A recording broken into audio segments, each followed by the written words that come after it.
Have you ever been driving through your town and looked at the stores and restaurants as you're driving by, and the names really pop out at you, or they feel simple and safe, and then one of them just really hits home and you go, what is the story behind that name? This week on Behind Every Story, we get to look into stories behind business names.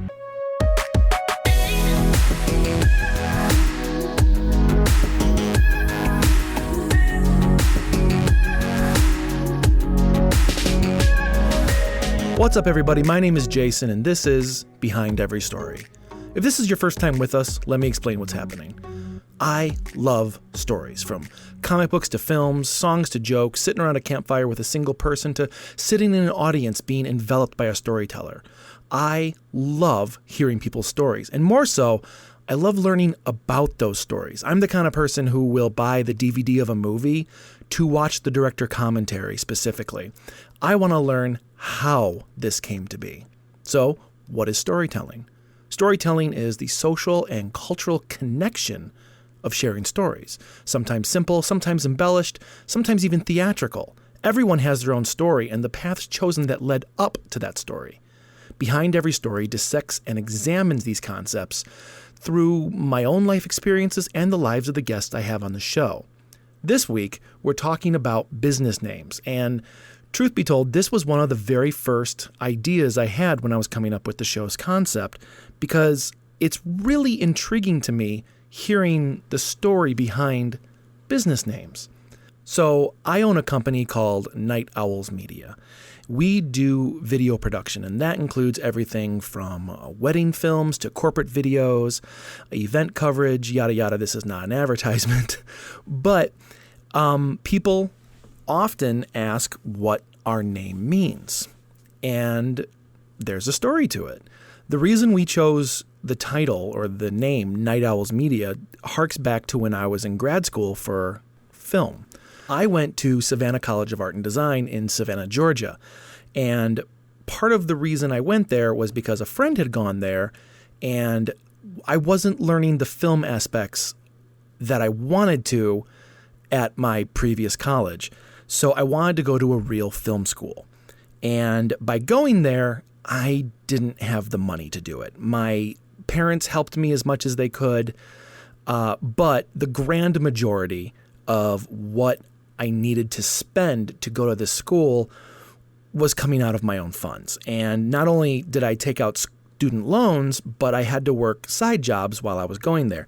Now, if anyone has ever gone to film school, they're probably shaking their head right now, because keeping a job while attending film school is very hard to do, because not only are you working on your 5 or 6 films per quarter of classes, but then you're working on everybody else's films. Every day you are working on 1 or 2 films, and it can be absolutely exhausting. But my mindset is, if I was going to film school and I had all of these tools at my fingertips and everything I had, to do professional filmmaking, and I was paying for it, I wanted to soak up as much as I could. So while I was at film school, I really focused on honing my editing skills, and that's what I wanted to be. I wanted to be a film editor, because that's where I felt story is best told. Stanley Kubrick, a very famous film director who did The Shining and Clockwork Orange, 2001, Full Metal Jacket, which is one of my all-time favorite films, Dr. Strangelove, Lolita, Spartacus. The films just go on and on. But one of my favorite quotes of any filmmaker ever is that he shoots to make a movie, but he doesn't know the story until he's in the editing room. So that really hit home to me. So the grand majority of my time at film school was spent in an editing lab. And I got to use these $1 million editing suites, and it was so cool. So I was in these editing suites as long as I could. I spent every free moment that I had in the editing suites, and often I would close down the building. So as much time as I could was spent at the editing suite, editing everything, editing films from classes, editing little fun stuff for myself, or just learning how to edit other things. And I wanted to really play with like film theory by doing this. But anyway, while I was in there, I spent gross amounts of time, and I would shut down the building every night when they closed at like 3 or 4 o'clock. And I would leave, and some nights I would go sleep in my car until classes started and the building reopened at 7. I would wake up, I'd go back in and either edit or go to class. So one of those days, the head of the film program was giving a tour to potential students, and he came in there while I was editing something, and he introduced me as the night owl of Hamilton Hall, the film building. And that's how I was referred to because I was in there every night. So I took that nomenclature and I carried that mentality with me that I was so determined to do good and be better and grow as an artist that I gave up other aspects like sleep to be better. So I took that idea and I ran with it. When I got out of film school, eventually I started my own business, and I wanted to hark back to that mentality of staying up to get the job done right. And that became my slogan for the company. So we created Night Owls Media. And in the beginning, a lot of friends would recommend that I have videography or video or film in my title. But as a business owner, I wanted to grow more than that. I wanted to offer graphic design. I wanted to offer audio services. I wanted to offer all sorts of art that could be depicted as media. So I wanted to name something that could grow into. And that was another aspect, is a lot of people recommend that you use your name for your business, but I have opinions about that. One, I believe if it's your name, you should always be the person involved with the actual production. And I knew at a younger age that eventually I'm going to get older and I'm not going to be able to be a part of every project. So I wanted to name something that could outlive my actual presence doing the production. So this week, I'm being joined by a couple very close friends, and we're going to discuss the story behind their business name. Let's take a quick break, and when we come back, we will hear from Frank Grumeritz from another videography company, Turning Point Productions. And we're back. Our first guest today is Frank Grumeritz from Turning Point Productions. He is a videographer, cinematographer, who has a fun, interesting story behind the naming of his business. Now, Frank was recently on a documentary series with me, and I asked him this while we were recording the interview with him. So the audio is done with lav mics on location. Let's take a listen. I own Turning Point Productions. We're a photo and video company, mostly video. We started about 12 years ago. One-man shop, kind of thing. And then kind of grew into, we have multiple shooters. We handle multiple weddings. And then we added photography a couple years ago. But our main focus is video. So what were you doing before you got into this? Before I got into this, I was actually a account executive for a subprime mortgage lender. And I remember at one time when I started the business, I remember thinking, the mortgage business income is here, and one day the video business will surpass that. And then, as you may or may not be aware of, in like 2008, that mortgage business went away completely. So I kind of had the decision to make: do I go find another job, which I did for a minute. I sold some mail machines and stuff like that, try to get some sales jobs, or do I jump in, grow the business? So I went full force into the business, and then thankfully people enjoy what we do, pass this along to friends and things like that. And over the years it grew, and then now we're I think we're in our 12th year. So Turning Point Productions. Mm-hmm. Where does that name come from? So when I first started, my buddy used to shoot wedding videos, and we had kind of, we went to school together. He's from Michigan. We both moved out here to go to film school, and his name is John Turner. We don't speak anymore because we were partners in a business, and I'll leave out all the details of that, but we had raised this capital and we were going to start this business, and we were back and forth. We had a web designer working with graphic designer. Like we were all out, and we were kids, and we really neither one of us had started a business, and we were going back and forth. And it was like one of those things where like there were so many options and so many opportunities that it literally came to the point to where our attorney, who drafted up, the LLC, and which is like overdone for a video company, but whichever. At the time, we thought that's what we were doing, that what we needed to do. And our accountant and our web designer, our graphic designer was like, okay, everything's pretty much good to go. You need a name. We had a logo before we had a name. Really? And he lived out in Arlington Heights, and I was on my way out there, and I was like, that was our goal for that day. We were like, we're not leaving, until we have a name. And his name being, so I'm like Grameritz, Turner, Turngrum. I'm like, none of this works. And so I got one, thought led to the next, and I was thinking about like the storytelling aspect. I'm like, well, the turning point of a story would be, your journey. And then that turning point would be a wedding, obviously. I mean, that's a huge turning point in your life. So it was a fresh idea, just popped in my head. I get out of the car, I run in there, I tell him, obviously his last name's Turner. So he's like, oh, love it. That's, that kind of thing. So we went with Turning Point, and oddly enough, like the next day, a couple days after, the website goes live, and I don't know, I've hated it. I hated it the day after. I've hated it ever since. But at the time, there was a company called, I don't know if they're still around. They're called Essence. And they were one of the biggest things around. Yeah. I mean, they're a different kind of company, but, that shares its name with like a black magazine. Like, what does that have to do with like essence and vibe?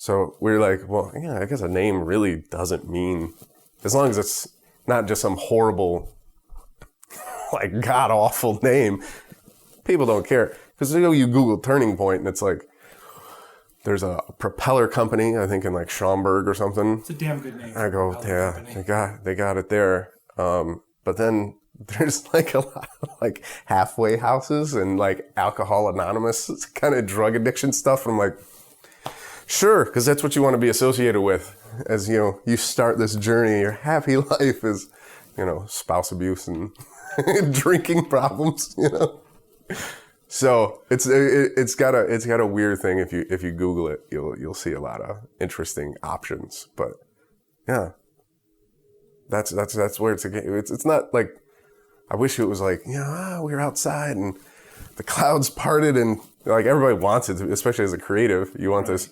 grandiose idea behind it. But it was like, no, you guys, we're going to fire you as a client if you don't figure out a name today. You know what I mean? So that's where it came from.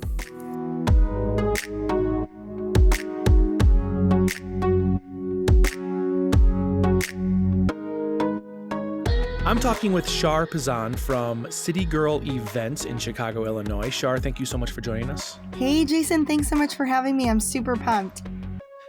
So we're going to be talking about the story behind your company name, how it came to be, and what it means. Can you tell us a little more about that? Yeah. So my first name, in its entirety is Sharokina, but a lot of people are like, Shara, what? How do you say that?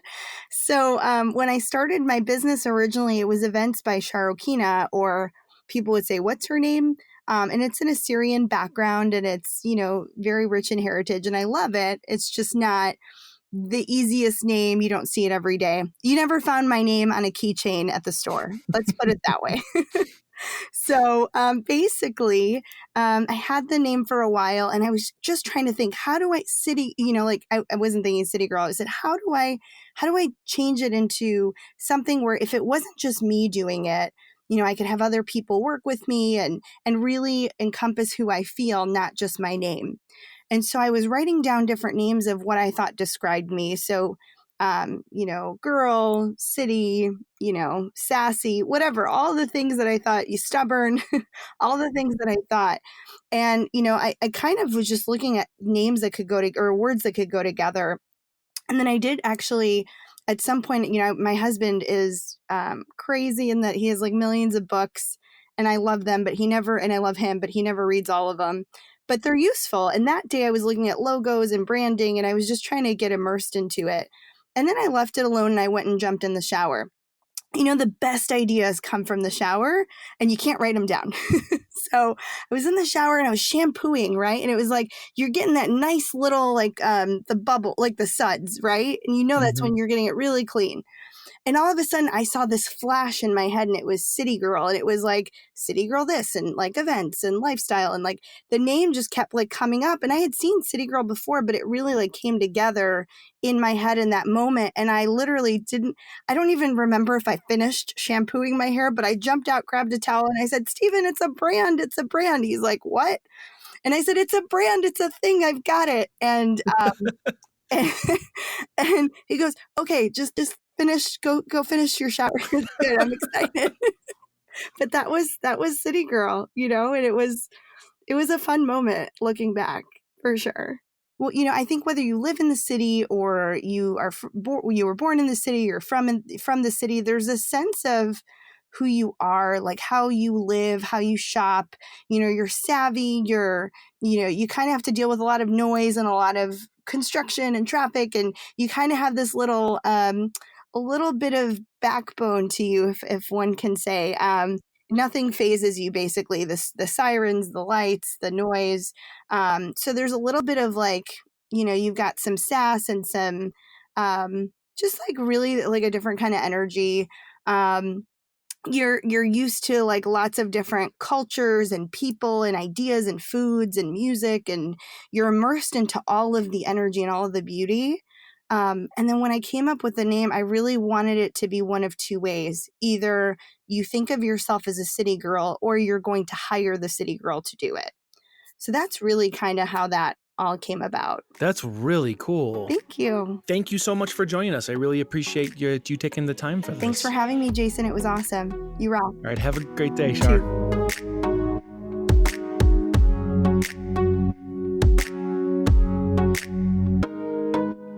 Our next guest has spent over 25 years in the advertising world as a film and video editor, even working directly with Oprah Winfrey at Harpo Studios. Being nominated for 2 Emmys for editing has fueled him and his crafted promos, commercials, and sizzles for high-end clientele with his company, Phase 6 Productions. He's even the host of his own wildly popular podcast, Apple iPhone Daily. Please welcome Jeff Landsman. Hi. Hello, Jason. Jeff, thank you so much for spending time with us today. Oh, it's my pleasure. It's absolutely my pleasure. So your company, Phase 6, this is what I really want to learn about. What do you do with this, and where did the name come from? Well, I do what you mentioned in your amazing intro. I work on promos and commercials and sizzles. I work with small businesses. I work with huge billion-dollar advertising agencies. And it's really storytelling. So, it's through editing. 95% of what I personally do is editing. And then I hire incredible cinematographers like this guy named Jason to work with me. And I let you do your thing and I do my thing. And it's just been a gift. It's been my dream to have my own company for a long time. And so that's what I do. As far as the name goes, the second question you asked, this is a kind of an interesting story, Jason, because way back in 2015, when I was trying to come up with the name for the company, I had a terrible list of names. In fact, and then I had people dropping in ideas. My mother said, "How about magical?" Like with a J, magical with a J and L, because it's Jeff Landsman. And I'm just like, it's just so, you don't know what it is. It's just it's so bad. And then I had terrible ones that I came up with. I thought, how about gel editing, like JEL, because my daughter's name starts with an L and my son's name starts with an E and I start with a J. Yeah. So I was like, gel, and things gel together when you're editing. So that's not too bad. But it just was like, I just kept looking at it like, oh, this is horrible. It's not cool. You kind of need like a vibe, right? It needs to have a ring to it. And so I was stuck, Jason. Honestly, I had, probably a list of 25 terrible names. And my wife came downstairs and she said, how about phase 6? Oh, and I was like, what? Where did that come from? Like, I love it. And she said, it's like, it just fits you and you're lucky number 6. And so I got to credit my incredible wife, Marla, for coming up with the name. Now, there is a reason behind it. The reason is 6, yes, is my lucky number. It's just been a sort of one of those things where you look around and you see signs when things are going well, and I see 6s everywhere. So that's the 6, but that's not just that. My son was born on 6/6. This is actually the 6th place that I have edited in my professional career. So it literally is my phase 6.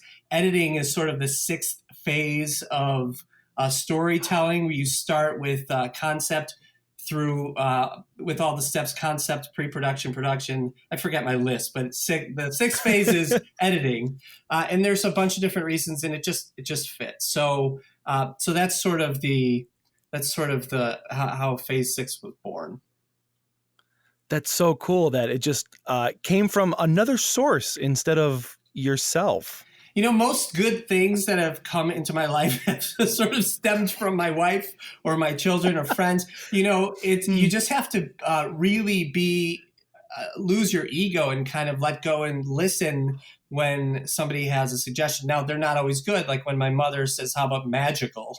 It's just like, but you have to be open to, the information coming from somewhere other than yourself. And so, in this case, it's really true, and I'm really proud of the name. That is really cool. Now, you had a separate company as well that you're starting up? Yes. So I have a second company called, it's a smaller company that's under the banner of Phase 6. So it's actually technically through Phase 6, but it's called Montage 33.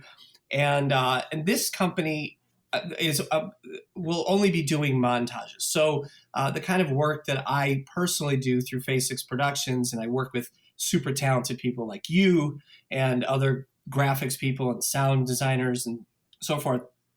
That's sort of the large, big company. Montage 33 is only going to be doing montages for, rehearsal dinners at weddings and bar mitzvahs and these kinds of things. That's all the company will do. And I have some younger talent that I'll be working with that company. And that name really was more practical. So actually, one of the things I learned over the years by doing podcasts, this is the 4th podcast that I'm doing now. We can get to that in a second. But one of the things I learned is you really want to name something specific to what it is. So Phase 6 Productions, at least it has productions in there. So it's a production company. Right. I had some names for the montage company, again, that were sort of clever and different. And I thought, let's just call it Montage and put a number on it, because I read somewhere once in a business book that if you put a number on something, people tend to remember it, which, if you look around, you have Forever 21 and you have all these different places that just have Heinz 57 that tie a number to to the consumer really makes no sense, but you remember it. So I thought, 33 is sort of 6 broken in 2, so it's 3 and 3. And the 33 is sort of dropped below Montage if you look at the logo. And in doing that, it sort of establishes that this is the smaller company under the larger company. And really, it's not as clever, but it certainly says what it is, right? We do montages. Yeah. I think that's really smart. And in your professional opinion, by having the 2 different companies with 2 separate names allows you to more specialize in different aspects. Yeah, absolutely. And there's 2 different clientele that I'm going after. They're very different. I mean, Phase 6, yes, I will work with small businesses. And actually, you and I got to work on a project recently, and I'm working on that right now. And those are 4 people, and it's not as big of a job as the project I worked on over the weekend for a major alcohol. But Montage 33 is really more, I kind of look at it like a service where once the brand is established, when somebody needs a montage, hopefully they will reach out to the company and say, this is what I need. And I'm currently offering one specific service through the company.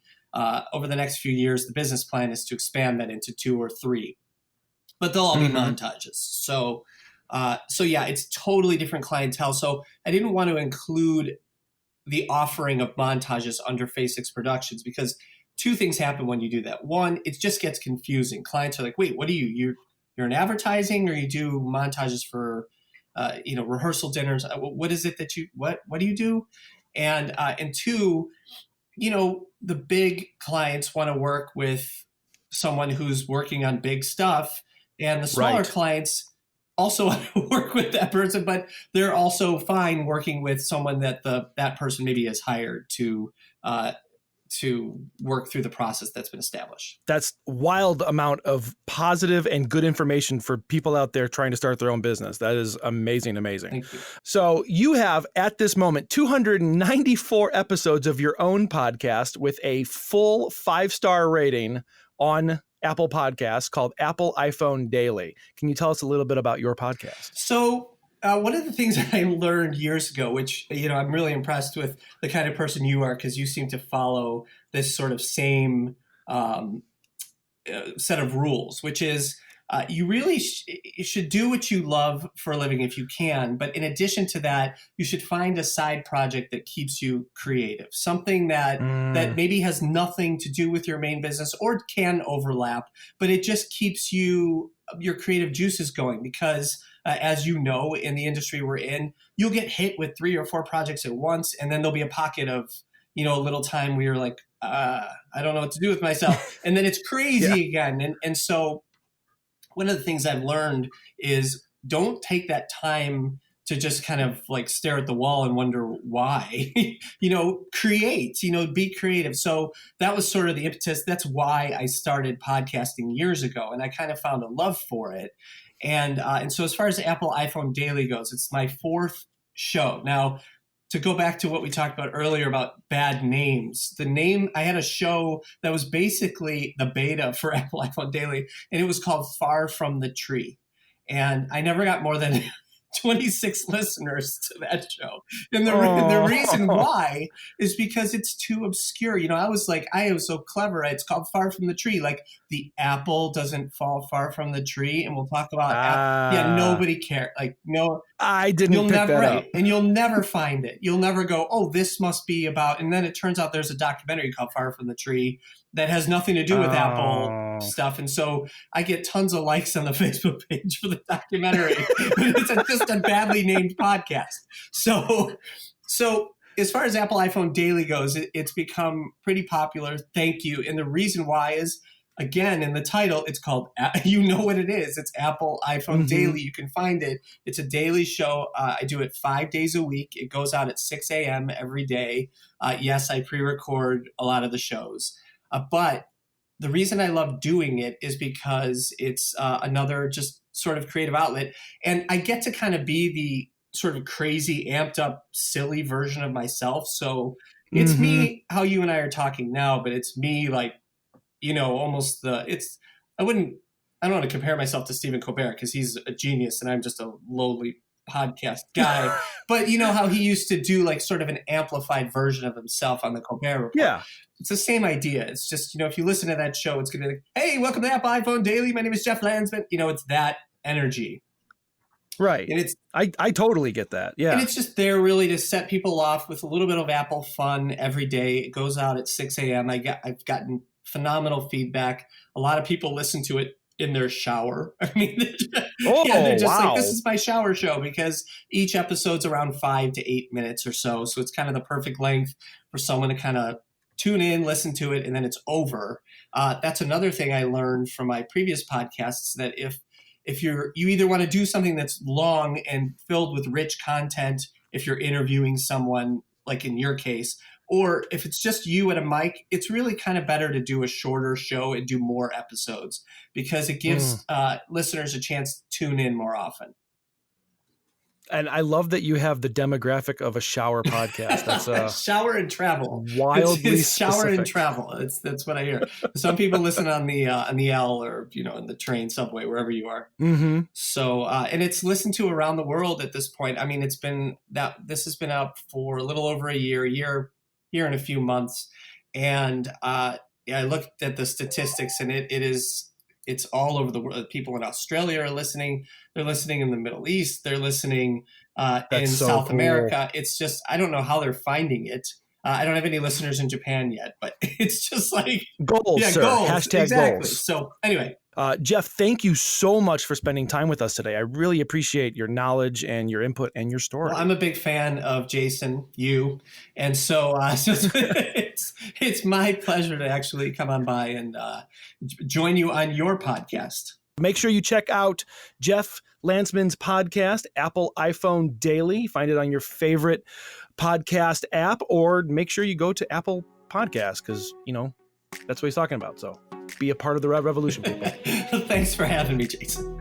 Have a great day, Jeff. Thank you.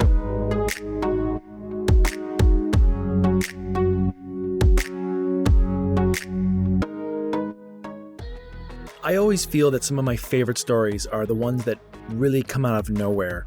When I'm standing in line at Jewel and I'm asking the clerk, how's your day going? And I learn about something of their history, it makes me feel a little more connected to the world. So always be sure to be on the lookout or the listen out, because sometimes those cool stories can seemingly come out of nowhere. Do you own a business or have some cool story behind a business name? Send us your own audio story to behindeverystory@gmail.com. We would love to hear it. Great stories can be universal, or sometimes they can even be close to home. Great storytellers make the world a smaller and more intimate place.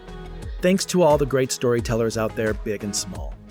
And thank you so much for joining us here on Behind Every Story. If you liked what you heard, please consider subscribing on your favorite podcast streaming app, or sharing our podcast to your friends and family, or even just random people. I think that's more fun too. We love to connect with others and hear what you have to say. And thank you so much for our guests this week. Frank Grumeritz from Turning Point Productions, Sharokina Pazan from City Girl Events, and Jeff Landsman from Phase 6 Productions. I'm your storyteller, Jason Osterkamp, and it's been a pleasure sitting around the campfire with you. Join us again next week on Behind Every Story. That sounded like super NPR.